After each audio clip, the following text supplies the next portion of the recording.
తో కలిసి మాజీ ఎమ్మెల్యే దుర్గం చిన్నయ్య మున్సిపల్ కార్యాలయాన్ని ముట్టడించారు. కాంగ్రెస్ పార్టీకి చెందిన నాయకుల బంధువులకు దుకాణ సముదాయాలు కేటాయించారని ఆగ్రహం వ్యక్తం చేశారు.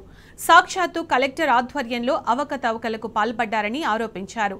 పోలీసులు కాంగ్రెస్ కార్యకర్తల వ్యవహరిస్తున్నారని ప్రశ్నించే వారిపై అక్రమ కేసులు పెడుతున్నారని నిప్పులు చెరిగారు. వెంటనే అనర్హులను తొలగించి అర్హులకే దుకాణాలను కేటాయించాలని దుర్గం చిన్నయ్య డిమాండ్ చేశారు. మున్సిపాలిటీలో ఒక సంఘటన జరిగింది.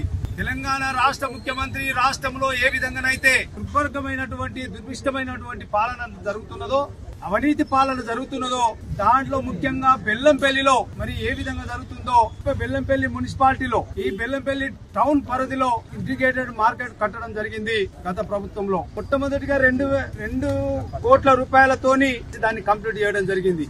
ఏదైతే బెల్లంపల్లి శాసనసభ్యులు వినోద్ గారి అనుచరులైనటువంటి మరి స్థానికంగా మున్సిపల్ మాజీ చైర్మన్ గారు కావచ్చు, కౌన్సిలర్స్ కావచ్చు, వాళ్ళ బంధువుల పేర్లు మరి ఒక 5 పేర్లను మరి దాంట్లో ఇరికేయడం జరిగింది.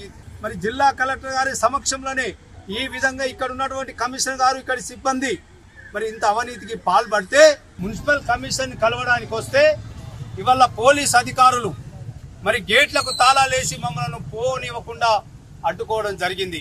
అంటే ఇవాళ చూస్తున్నాం పోలీస్ అధికారులు పూర్తిగా ఏదైతే కాంగ్రెస్ పార్టీ నాయకుల కనుసరణలో వాళ్ళు చెప్పిన మాటలు విని వాళ్ళు పనిచేస్తున్నారు.